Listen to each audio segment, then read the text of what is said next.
Hey guys, welcome back to The Interceptor. We're here with a bit of a different video than I normally make. This is not an Alliance War video, and I don't think I've ever actually done this before, like a proper in-depth champion guide, and I have been asked to do this so many times. I use Hood so much, I show off so much gameplay, and I get asked pretty often to make a guide because he is one of the more complicated champions given when he came out. Like, he's not as complicated as a champion that comes out in 2025, but for when he was buffed, which was 2021, he was one of the more complicated champions to play. So I just want, and we also are going to get into some of the more complicated stuff in this video, not like super in-depth, but just a little bit. So you know my credentials, I am one of the most practiced Hood players in the world. I have 2 rank 4 7-star Hoods, one on each of my accounts that are Masters level. If I had to guess, I'd probably say I'm up there as one of the players who's used Hood for the most fights ever in MCoC. I'm certainly up there. Alright, so let's start out with his abilities. We're going to start out with his stagger. This is a pretty cool one. He actually gains... he inflicts a stagger every single time that he crits the opponent, which is really nice. And when this stagger expires, you heal Hood for a certain amount of health. That's roughly 1% of unboosted health, a little bit higher, and when you're boosted, a little bit under 1%. And you also deal the same amount of direct damage to the opponent. And these effects also apply if the stagger is consumed by removing a buff, not just if the stagger expires. So whether the stagger is expiring because you're not controlling buffs, or whether you are, you're still going to be regenerating and dealing some extra damage. Also, this stagger does trigger Mystic Dispersion for power gain, and it also works against Nullify immunes. Just so you know, I'm not going to read everything on these slides, or else this would be a really long voiceover, and I'm trying to make it a little bit faster. So, invisibility, this is one of the main mechanics of Hood. You dash back and hold block for 1.2 seconds to activate invisibility, and the invisibility buff lasts for 8 seconds. When it expires, it goes on cooldown for 6 seconds, then you can get it again. But one really cool thing is that while invisibility is active, all of Hood's attacks gain extra critical damage rating, and they also ignore 75% of armor and block proficiency, and this makes him really good for champions that have a lot of armor, like Sentinel. I needed another part to this slide because it was so long. This invisibility buff starts with a 120% chance to miss, and whenever you make a hit miss, this goes down by 20%, which means that you have 2 guaranteed misses for each invisibility. And there's also a way to keep track of how many hits you've missed for each invisibility by counting how many loaded bullets you have, which is going to be the red icon that you see in the bottom right there. Alright, this is one of the most important things about Hood, the persistent charges, because this is how Hood gets a lot of his damage. Hood starts the quest with 28 bullets. His persistent charges are called bullets. And you can get up to a maximum of 42 at any given time, and these also persist between fights in any quest. Hood has many ways to reload his bullets to make sure you never run out. He actually has 4 unique ways, and we're going to go over all 4 of those in this video. So the first one, and the simplest one, is that whenever Hood nullifies a buff, you gain back 2 bullets per buff nullified, which is pretty nice. And also, when he causes a hit to miss with invisibility, you load 1 bullet, which is that red icon I was talking about. And then when your invisibility buff expires, so you no longer have an invisibility on you, all of those loaded bullets go back to being regular bullets. Okay, just one thing I want to mention. I'm not going to go super in depth here, but if you want to pause and read all this, you'll understand. If you activate a new invisibility with your special 2 before the last one expires, your loaded bullets will not automatically be converted to bullets. You actually have to wait out the invisibility for this to happen. And when that happens, it can kind of mess up your ability to count how many hits you've had. So when you throw an L2, when you already have invisibility up, you need to take a look at how many hits you've missed so that you can start counting for there to make sure you have enough guaranteed hits remaining, or make sure you know when your last one is gone. Now we'll go over the special attacks. I'm going to kind of breeze through Special 1 and Special 3. Special 2 is the most important one. Special 1 just inflicts a shock, which is actually a pretty potent shock, to be fair, 720 per tick. And that's like a good amount of damage. And then when the shock expires, it also inflicts a stun debuff for 3 seconds, which is pretty cool. Okay, Special Attack 2. It inflicts a passive Fate Seal on the first hit that connects, which nullifies all buffs and prevents any new buffs while it is up. I just realized that I entered that text twice, but that doesn't matter. Fate Seal reduces the opponent's ability accuracy by 65%. This does apply to both defensive and offensive abilities, and it also applies to neutral abilities, so abilities that aren't specifically tied to both offensive and defensive. Or defensive. And then, like I was saying before, at the end of the special attack, you are going to activate your invisibility. And in most matchups with Hood, this is the only special attack you want to be throwing. You don't ever want to be throwing your Special 1 or your Special 3. Special Attack 3, this one can actually deal a good amount of damage, and if you get accidentally pushed there because you get too many power steals, it's not the end of the world. You get extra attack rating for each bar of power that the opponent has when you throw it, and it also inflicts a 10-second bleed debuff, which actually can do a good amount of damage. I did write a little text here about how the bleed damage scales with the attack rating increase from your Special 3, but that's not super important.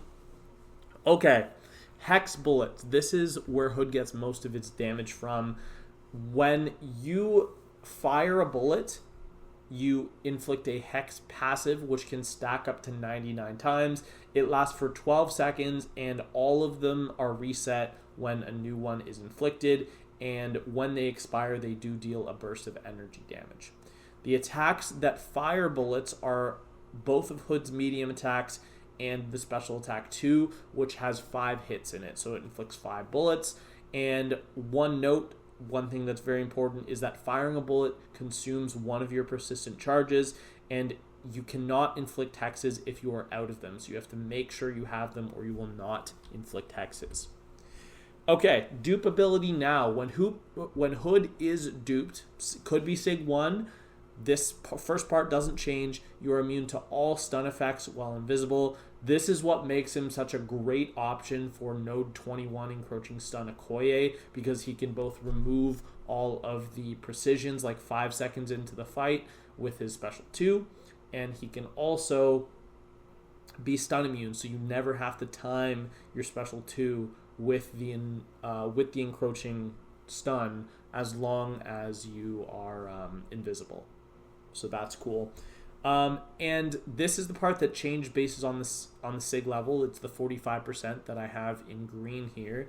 Firing a bullet while invisible, and that's very, very important. I'll probably underline that. While invisible, has a 45% chance to power steal 10% of the opponent's power, granting Hood twice the amount of power stolen. So just to give a quick example here, if the opponent's at 3 bars of power and you power steal, they lose 10% of their max power, but you gain 20%. So that's 2/3 of a bar. It's a very, very good amount of power to get back from just one power steal. Hood's heavy attack. This is extremely important, and this is one of the biggest skill gaps that I see with Hood, is that a lot of new players will not properly use his heavy attack in the right situation. The heavy attack does 2 things. First, it refreshes the duration of all personal bleed and fate seal effects. I don't know why, but it also is currently refreshing the duration of shock effects. That's not stated in his kit, and it's not supposed to happen. I did ask some other people about it, and they said, yeah, it's just a bug. It doesn't really impact Hood because he never wants to throw his Special 1, so the only part that actually matters here is the fact that it resets the Fate Seal. But this is the big part. Heavy attacks cause all hexes on the opponent to expire instantly, which we in the Hood community call detonating your hexes. That's just the word that we use. It's not in his kit, it's just the word that we use. And when you detonate them via a heavy attack, they gain plus 100% potency, so they deal double damage than if you had just let them expire. Okay, important synergies here. So the first one is that knocking down the opponent loads 3 bullets. This is the main synergy that you'll see people running in Alliance War to make sure that you have enough fights to do those 8, 9, 10 fight wars with Hood, which by the way I have done before. And this synergy is with 4 champs. It's with MODOK, Moleman, Mysterio, and Mojo. You're never really going to bring Mysterio or MODOK. The 2 that I highlighted here are Mojo and Moleman. Obviously, you would bring Moleman because he's such an amazing attacker on his own. Especially right now with the tactic, bringing Hood and then a tactic champion is really nice. It's actually pretty convenient that that's one of his main synergies, his most important synergy. And then Mojo I also highlighted because if you're not going to be using any of these champions for their own fights, Mojo's the one that you're going to want to bring because he has a synergy with himself that gives everyone else on the team extra offensive combat power rate, which just helps you get to those L2s faster. And obviously Mojo's a great champion on his own, but if you're using Hood, you probably don't use Mojo at the same time, but you could technically. The only other synergy I would ever bring into war or questing or anything like that is the Strife synergy, which gives you plus 50% attack rating while invisible. And this does actually apply to all hexes that you detonate while invisible. So whether you inflicted them while you're invisible or not, all hexes that you detonate while invisible with the synergy will benefit from the attack rating, which is pretty cool. And then this last synergy, you're never actually going to use this, but I did state earlier that Hood had 4 ways of getting back bullets, and this is the 4th way. So a synergy with Count Nefaria, once per fight when he has 0 bullets, you load 12 bullets. Not the most practical synergy in the world, but because Count Nefaria is a commonly used attacker, I thought I would include it in there, just in case you want to use it. Alright, stat focus. I'm not going to spend any time on this one. Critical rating is by far the best because in addition to extra damage from your crits, and by the way, Hood gets increased critical damage rating while invisible, so that's another thing here. You also get more staggers because the crits are inflict staggers, and more staggers means more regeneration. So you just get all 3 of those things just for critical rating. So it's definitely the best. The best relic, and I'm pretty sure this is the last slide before we're going to get into any of the gameplay. There are 4 options that all give specific bonuses to Hood, so I just want to show them here. I'm not going to go over all of them. I'm just going to tell you what I think is the best one. In my opinion, I think it's Scarlet Witch. There are other people that I've seen use both Iron Fist and Ghost Rider very well with him, but in my opinion, it's not the best. And the main thing that I like about the Scarlet Witch relic is obviously you have extra special attack damage, but the special attack ability accuracy does improve Hood's power steal chance on special attacks. So as long as you're invisible, you get, well, my Scarlet Witch is rank 4, the relic, so I get an extra 7.7% chance to power steal on my hits. So it's actually above 50% instead of 45%. So it's actually a really nice increase to Hood's ability accuracy, chance to power steal. So that's why I use it. But that's going to be it for the review. Let's get into some of the gameplay and some example matchups of realistic scenarios where you would use Hood. Alright, we're back with the gameplay now. We're going to be starting out just with a quick Winter Soldier here, really quick solo with Hood, just so you can show off, or just so I can show off all of the stuff I just talked about. You can see the hexes there, you can see the stagger. One thing I want to point out here that I did not mention before is that unfortunately, and this really kind of does suck with Hood, the icons for the stagger and for the fate seal are identical. So as you can see, they're both on right now. It's just that one of them is expiring faster because the duration of the stagger is longer. Or sorry, the duration of the fate seal is longer than the duration of the stagger. So that's the only way you can really tell them apart. I wish that Kabam would have done something so that they don't look the same, but unfortunately that's not the case. And we are going to be showing just this one BG's matchup. I just wanted to include something. Like, there's a lot of matchups that Hood can do. This is a pretty bad meta for him, but as you can see, I'm going to do just fine in this matchup. This is a rank 4 Maestro, my rank 4 Maestro. I just went on my other account so I could record this. And it's going to be a really straightforward matchup because the Fate Seal is actually going to allow us to fail the debuffs from the node. So we're never actually going to get special locked. So that's pretty cool. Now that Maestro's at 49%, we can go for the heavy, and I know it is going to kill. And that is a nice 52k, almost 38-second matchup with Hood. And I was losing some damage from inequity when I had those debuffs up on me. So a little bit slower than like a neutral nothing meta would be. Now we're going to get into some war, and this is realistic scenarios, obviously, that I would use Hood in. And I do, because if Hood's not banned, you bet I am using him every single war. So this first one here, I'm pretty sure this is node 25, Dark Phoenix. This is Thorns that we're going to be starting out at. And this is a really good matchup for Hood. Hood against this node just in general works really well because there I parried, but there was no actual reason for me to parry. I just wanted to get another heavy in. But what you want to do with Hood pretty often is you want to start out the fight with 1 or 2 parry heavies if it is safe to do so. And that's just so that you get some bullets back, and then throughout the fight you're going to keep getting bullets back.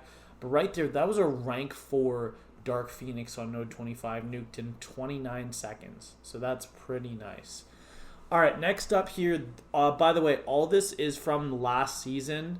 So, like, it's all fights that I did very recently. There was a lot more that I've done historically, but I didn't really feel like going back and finding a bunch of that stuff, and I just wanted to find like relevant defenders. So your Dark Phoenixes, your Zola's here. This is going to be Zola on node 37. Hood into Zola, very good matchup, like very good. Because obviously Hood has the ability to just get heavy openings whenever he wants with his invisibility, and that is obviously really good for someone like Zola. There, by the way, I did have the opportunity to start L2 cycling, but I wasn't reacting in time. I wasn't ready for it, so unfortunately I am going to eat a little bit of extra damage here. But Hood does a really good job against this node and against Zola, so he's just going to be really good for this combination because obviously he is going to be able to take care of the regenerations from this node with his Fate Seal and his staggers, and then you counter Zola's kit just naturally with Hood. We do hit a nice reparry there. No actual reason for me to do that. I just wanted to get another heavy off before I threw my L2. But one other thing that I wanted to point out here is that with Zola having the cowardice, which means that your special attacks are not doing much damage, Hood doesn't really care about that because the majority of Hood's damage doesn't even come from the hit of the special attack itself.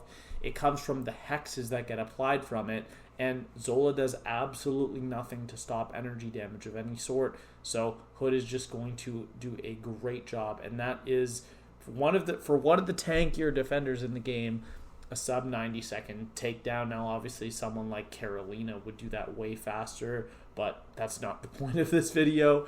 And now we have a pretty sketchy matchup.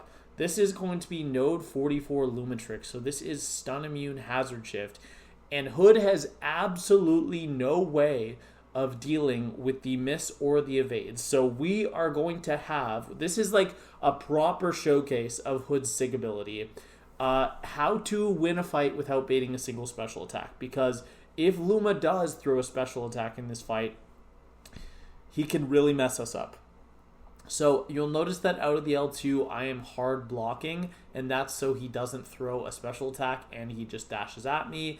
But I've just been able to cycle L2s this whole fight, and now I can just heavy detonate. And a rank 4 Lumitrix, I finish on hazard shift stun immune in 35 seconds with 92% health. That is the power of Hood and the Fate Seal failing hazard shift. Okay, nice other meta placement here that we see very often. Node 21, I think this is. Yeah, 21, Okoye.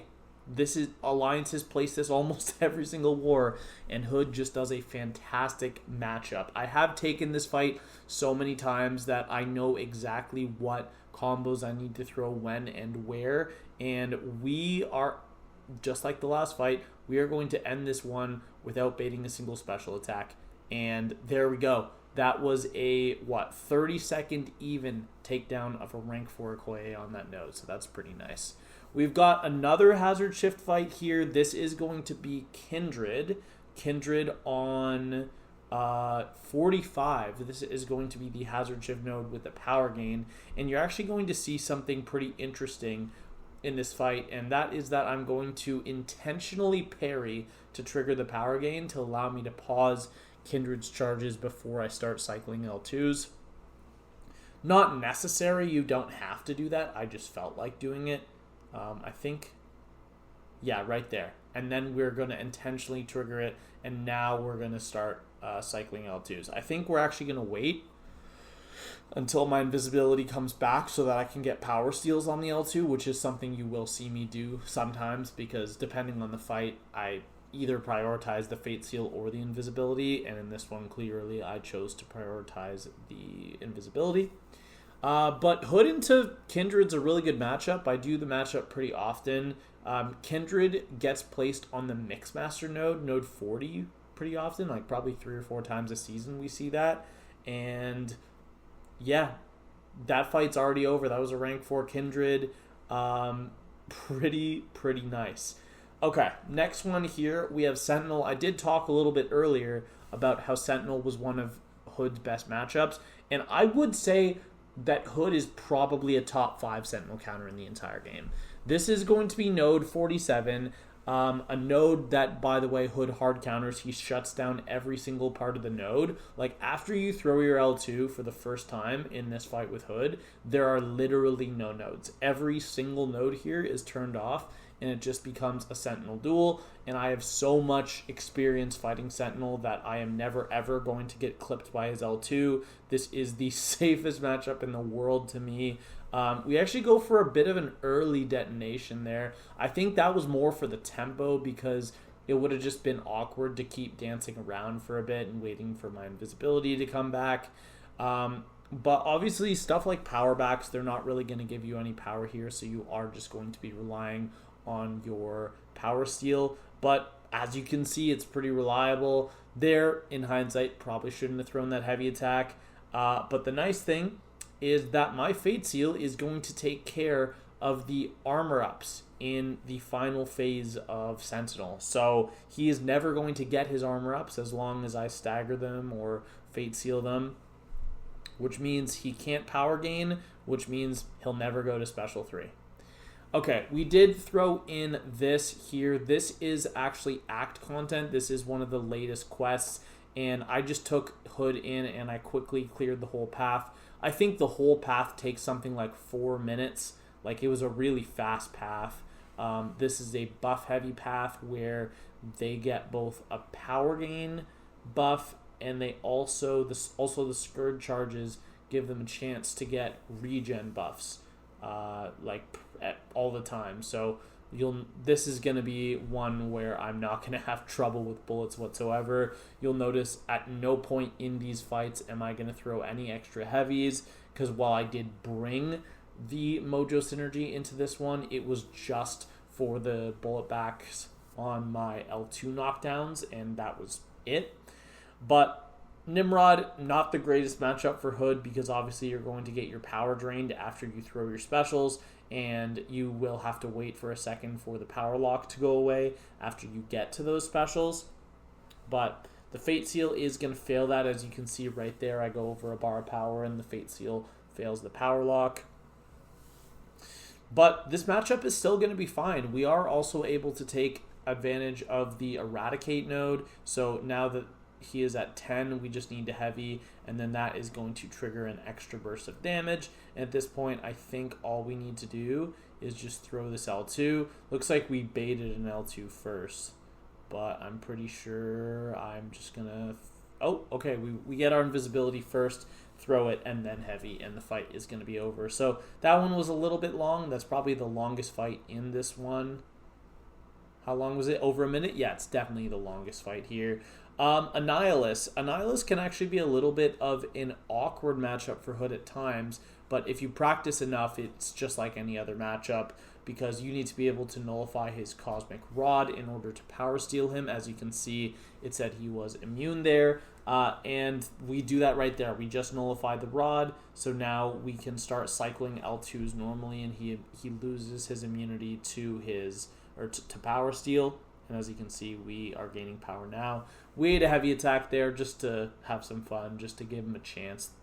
Make him think he had even a slight chance to win this fight. And then now we can heavy, and this is going to take him out with the burst from the Eradicate. So pretty nice. I think that is half of it. So we have, 3 fights left here. This is Ironheart, going to be pretty straightforward. I was talking earlier also about how Hood bypasses a good amount of armor. And, I mean, Ironheart's here is an active buff, so we're going to remove it. But even if we don't remove it, Hood would still ignore 75% of Ironheart's armor. So that's pretty cool. It's a pretty significant amount of armor to be ignoring. Here we get quite a lot of power steals, but I'm pretty sure we're just almost ready to end the fight. And yeah, we heavy there, and even without the Eradicate node, the fight is just instantly over. Alright, so we have 2 fights left here. This is going to be Wolverine. Let me just talk for a second about how much I use this guy in the latest Axe content. Basically, what I would do is I would see, can I hood this? And if the answer is yes, I would hood it. There were some pretty dumb matchups I took just because I was bored with Hood that were like not really the greatest matchups, but they could technically work. So I made them work just for some fun.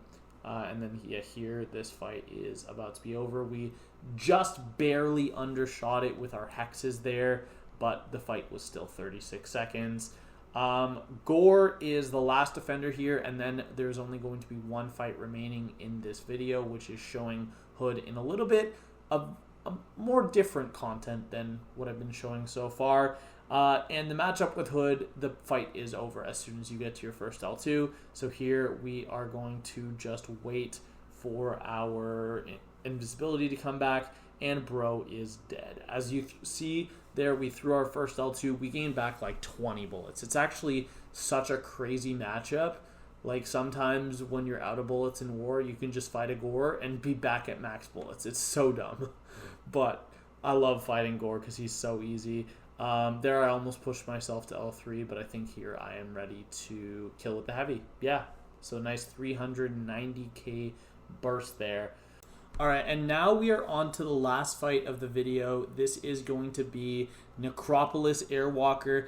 Bit of a longer fight, so I did speed it up ×2. I do have actually a Hood Necropolis showcase where I take a bunch of fights, show that Hood can solo them. There was no videos of this happening at the time. No one had posted anything about this, and I knew that it would be possible, so I decided to go and do it myself. All of this is unboosted, by the way. This is just the PI that Hood has when he is in class advantage, because mine is a rank 4 Sig 200. And Airwalker, when he released, or when Necropolis released rather, was one of the most difficult fights, or at least for a lot of people it was. It was a fight that a good amount of people struggled on. And the fact that Hood makes it so easy is actually pretty cool. This was a really satisfying fight to do because obviously Hood is going to have his constant knockdowns to take care of the buff, but even if the buff happens, Hood doesn't really care about it that much. It's not that big of a deal. I don't know if it's going to happen in this fight. Yeah, right there. Like, he gets to special 3, but then I just get my power steal, so then he's no longer at special 3. Like, it really does not matter that much that he got to a special 3. And as long as you block specials, you're going to be healing from the armor break node, or just the armor break from his kit. I guess it's not a node. And because we're not parrying here, we're not getting tranquilized, because that is the path node that we took. However, Hood does need to parry, so there's really no reason to worry about it. You're going to see me go for a couple extra heavies there, just because I was getting pretty low on bullets. But we are not going to run out of bullets, and We're also just barely going to get into the second half of charges in this fight. Like, we killed really early. We could have killed another 2 million health, probably. Easily. Yeah, definitely. Because I don't know how much health this guy has, but it's quite a lot of health. It is a very, very large amount of health. And it looks like I'm going for a big detonation right here. And what? Oh, no, we don't go for it there. Looks like I accidentally get pushed to special 3. I knew that the special 3 knockdown does reset the buff, so that's not something I was worried about. But there we get a nice detonation. That does a lot of damage, and now we just need to clean off the last bit of health, get our invisibility back here, and I think we are going to be ready to kill right here with heavy. So yeah, Hood, really good for those long-term fights as well, but that is actually going to be it for this one. I hope that you guys enjoyed. I hope that this guide helped you. I am willing to make more in the future if you want to see Hood tackle certain content, because if there's anyone that cares enough to go do it, it's me. Hood is my favorite champion in the game. He is, in my opinion, the best Mystic war attacker in the game. I don't think he's the most versatile war attacker. I think that's Werewolf by Night, but I think he is the best overall. So I hope you guys enjoy, and I really hope that if you liked this and you like using Hood, that you use him more, because he's just been getting more and more popular as time comes along. I see many top alliances using him now, and I like it. I think he deserves it. I think he's a fantastic champ, a very well designed champ as well, and I think he really does have the potential to just leave such an incredible lasting impact on this game.